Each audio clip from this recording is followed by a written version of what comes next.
आज मैं GWM Rawalpindi Motors पे हूँ और ये हैवल GWM का रावलपिंडी का शोरूम है।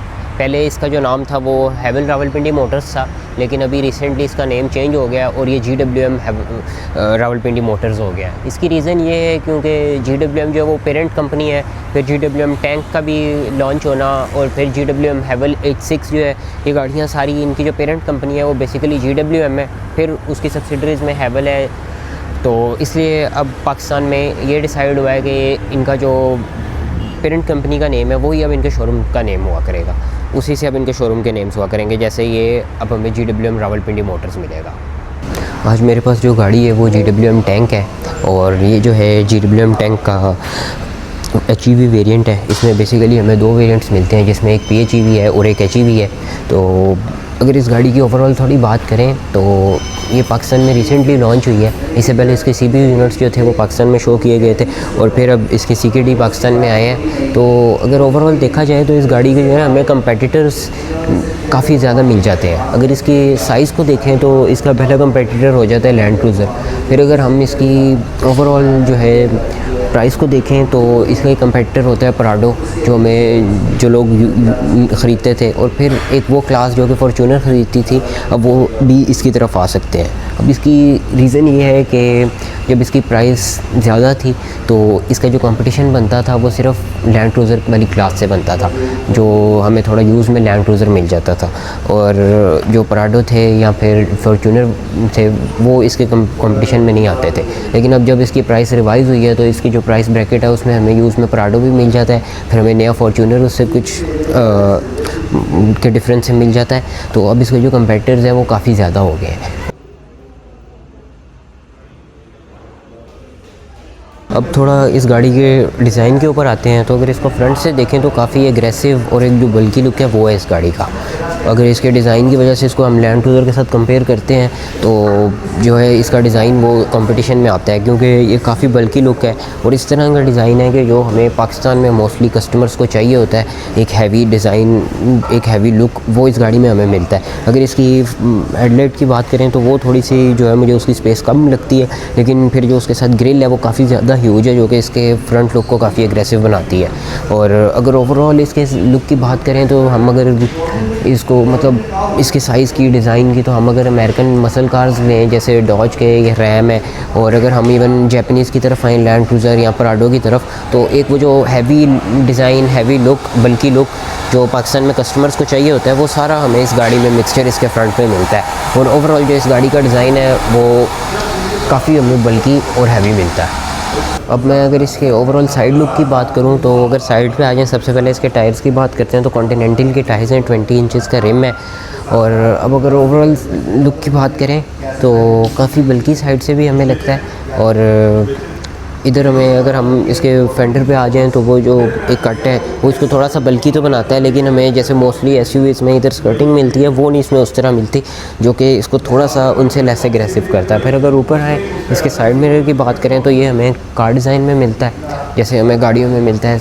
ये मोस्टली हम अगर SUV देखें तो उसमें हमें स्क्वायर सा साइड मिरर मिलता है, वो इसमें नहीं है, इसमें कार डिज़ाइन में हमें मिलता है। और फिर अगर बात करें तो उसमें हाँ हमें साथ कैमरा मिलता है जो कि इसके 360 डिग्री के लिए। फिर उसमें साथ हमें गाड़ी में इसमें जो क्रोम का यूज़ है वो काफ़ी ज़्यादा मिलता है, जो कि हमें इसकी साइड्स पे, फिर इसके डोर हैंडल्स पे यूज़ हुआ मिलता है। अगर नीचे आ जाएँ तो इसमें हमें फुट स्टेप मिलता है, जो कि एक काफ़ी यूनिक चीज़ है, इसके लिए हमें दूसरी गाड़ियों में नहीं मिलता इस प्राइस रेंज में।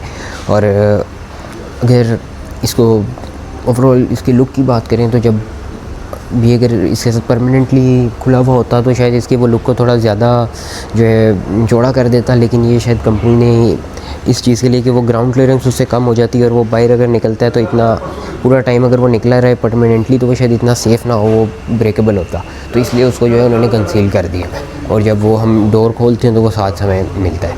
फिर अगर बैक की तरफ आएँ तो इसमें जो हमें डिज़ाइन है वो जो जिस तरह LC के लास्ट जनरेशन थी उस तरह मिलता है, जो कि हमें इधर कट में मिलता है और उस तरह स्ट्रेट नहीं मिलता जिस तरह अब हमें लैंड क्रूज़र में मिल रहा है। ये जो लास्ट जनरेशन थी उससे अगर हम कंपेयर करें तो ये उस टाइप में हमें थोड़ा डिज़ाइन मिलता है।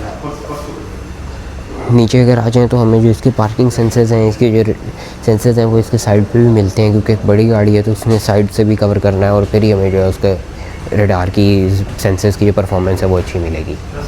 अब इसके रेयर की तरफ आते हैं तो रेयर पे अगर इसके सबसे पहले रेयर लाइट की बात करें तो वो भी एक बल्कि डिज़ाइन में हमें स्ट्रेट लाइट मिलती है, जो कि इसमें काफ़ी खूबसूरत लगती है। फिर उसके बाद अगर बैजेस की बात करें, क्योंकि ये HEV है तो इसमें HEV और 500 टैंक 500 इस गाड़ी का नाम है। ऊपर हमें क्रोम यूज़ हुआ मिलता है, जो कि इधर से आगे इसके जो एक्स्ट्रा टायर जो हमें इसकी बैक पे मिलता है वो उस पर भी हमें क्रोम यूज़ हुआ मिल रहा है, वही कंटिन्यू हो रहा है और इस पर GWM टैंक भी लिखा हुआ है। साथ हमें इसका कैमरा मिलता है। अगर आगे आए तो वही क्रोम जिसकी उस साइड पे हमने बात की, रेयर टायर पे बात की, वो हमें इधर भी यूज़ हुआ मिल रहा है। ये इसका हैंडल और इधर हमें इसकी नंबर प्लेट के लिए जो है वो स्पेस मिलती है और इसके साथ अंदर लाइट भी है ताकि वो जो है उसका लुक सही आए। और इधर GWM टैंक हमें इधर भी बैजिंग भी मिलती है अगेन। फिर अगर हम ऊपर आ जाएँ तो इसका जो स्पॉइलर है वो काफ़ी खूबसूरत ऐड ऑन है इसमें, और उसमें भी हमें सेंसर मिलते हैं और उसके साथ जो है इसकी ब्रेक लाइट। ऊपर अगर बात करें तो हमें स्कर्टिंग मिलती है जो कि अगेन सिल्वर कलर में है। अब अगर इसके इंटीरियर की तरफ आएँ तो इंटीरियर जो है वो, क्योंकि जिस तरह हमने बाहर गाड़ी की बात की है उसी तरह हमें अंदर भी इंटीरियर की एक हैवी लुक फील हो रही है। और जो अगर इसकी ओवरऑल बात करें तो काफ़ी बल्कि इंटीरियर भी है। 14.6 इंचज़ की हमें इसमें स्क्रीन मिलती है। साथ इसके स्टीयरिंग पे हमें जो इसके स्टीयरिंग स्विचेस और साथ हमें इस पे पैडल शिफ्टर भी मिलता है। साथ इसका जो इंफॉर्मेशन क्लस्टर है वो भी एक स्क्रीन हमें मिलती है अगेन। और अगर इसके कलर थीम की बात करें तो ये ब्लैक कलर में है। नापा लेदर इसमें यूज़ हुआ है इंटीरियर में, लेकिन इसके साथ जो उन्होंने इधर एड ऑन किया जो एक वुडन टेक्सचर का फील दी है वो इसको काफ़ी खूबसूरत बना रहा है। इंटीरियर के जो कलर हैं काफ़ी एक अच्छा कॉन्ट्रास्ट है। साथ पियानो ब्लैक कलर यूज़ हुआ मिलता है। अब अगर सेंट्रल कंसोल पे आ जाएं तो इधर हम देखते हैं कि हमें मर्सिडीज़ में जिस तरह ये चीज़ आना शुरू हुई थी कि हमें क्लॉक मिलती है। साथ अगर हम नीचे बात करें तो ये स्टोरेज स्पेस है जिधर हमें इसकी वायरलेस चार्जिंग भी मिलती है।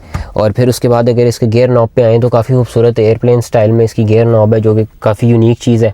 साथ इसके हमें इधर एक्सेल्स के लिए, फिर इसके जो 4 व्हील के लिए कंट्रोल, साथ इसका हमें सारे जो कंट्रोल्स हैं बेसिकली 4 व्हील के वो इधर मिलते हैं। फिर उसके बाद अगर इस साइड पे आ जाएं तो इसकी electronic parking brake, electronic parking button, साथ इसके सारे जो कुछ रेडार के और सेफ्टी फीचर्स हैं वो मिलते हैं। साथ इसके इधर इसके ड्राइविंग मोड्स हैं।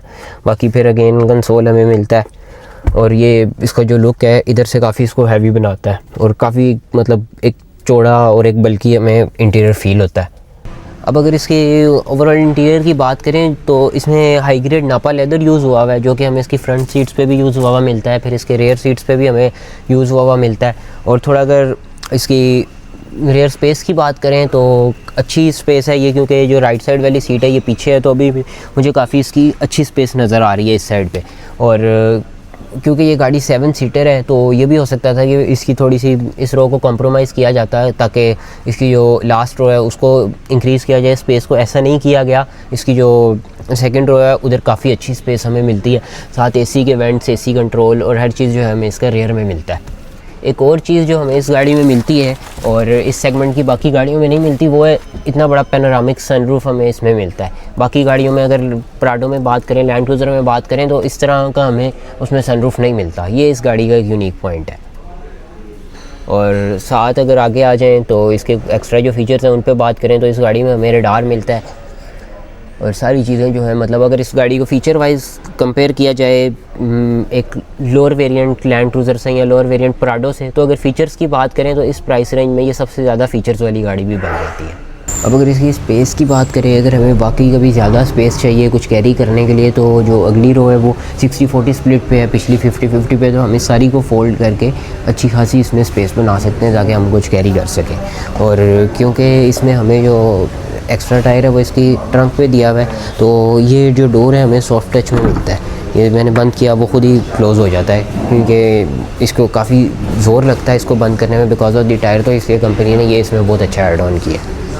अब इसके ट्रंक को हम ओपन करते हैं और देखते हैं ये बटन से मैंने टच किया और इसका जो ट्रंक है वो खुद ही खुल गया।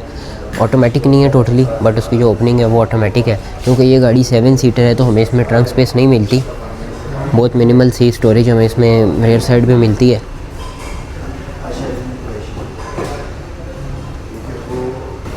अब अगर अंडर दी हुड बात करें तो अंडर दी हुड सबसे पहले तो इसकी जो पैकिंग है, जो इसका ओवरऑल लुक है, वो हमें GWM हैवेल की बाकी गाड़ियों की तरह काफ़ी एक अच्छी मिल रही है। बहुत अच्छी प्लास्टिक में पैकिंग हुई हुई है और गाड़ी की जो ओवरऑल इधर फील है वो एक प्रीमियम गाड़ी की हमें फ़ील होती है। जिधर हम इसके जब बात करते हैं, जो कि इसकी सारी कंपोनेंट्स हैं वो जिस तरह इसमें यूज़ हुए लगे हुए होते हैं, हमें एक फ़ील देता है कि ये एक अच्छी गाड़ी है।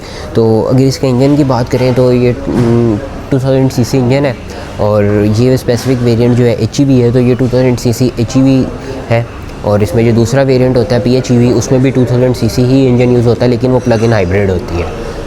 तो ओवरऑल जो लुक है, ओवरऑल जो इसकी फ़ील है वो अंडर दी हुड भी आपके सामने है। इससे हम मतलब अंदाज़ा लगा सकते हैं कि गाड़ी की क्वालिटी किस तरह की है।